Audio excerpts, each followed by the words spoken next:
কোমল কুমাৰ মেধিৰ কথাৰে কিয় মৰিবলৈ মন যাব কোৱা? মৃত্যুৰ পিছত আৰু একো নাই, মৃত্যুৰ পিছত আৰু একো নাই। এইটো কথা জনাৰ পিছত মোৰ কিয় মৰিবলৈ মন যাব কোৱা? জীৱিত জীৱনটো ছাই হৈ গ'ল, তাৰ পাছত আৰুনো থাকিল কি? যদি মই মৰি যাওঁ, যি থাকা তুমি, অথবা তুমি যদি মৰি গলা, যি থাকিলো মই, তেতিয়া এই ভাল পোৱাবোৰ থাকিব ক'ত?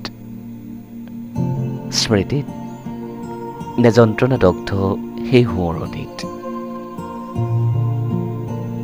ক'ত থাকিব ভাল পোৱাবোৰ মৃত্যুতকৈ শীতল সেই একাকিত্বত? হয়তো লিখা হ'ব পাৰে কিছু গান, কিছু কবিতা, এখন দীঘলীয়া উপন্যাস, য'ত তুমি বা মই একোটা চৰিত্ৰ হ'ম, মৰি যোৱা চৰিত্ৰ একোটা হৈ কাৰোবাক কন্দুৱাম,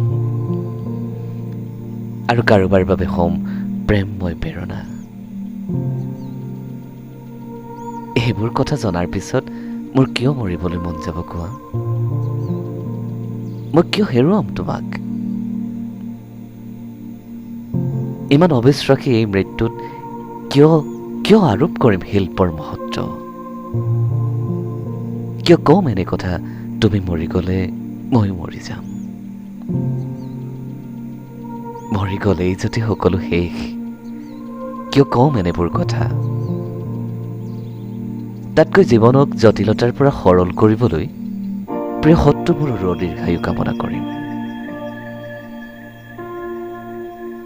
মৃত্যুৰ পিছত যদি একোৱেই নাথাকে, তেনে মৃত্যুনো আমাক কিয় লাগে?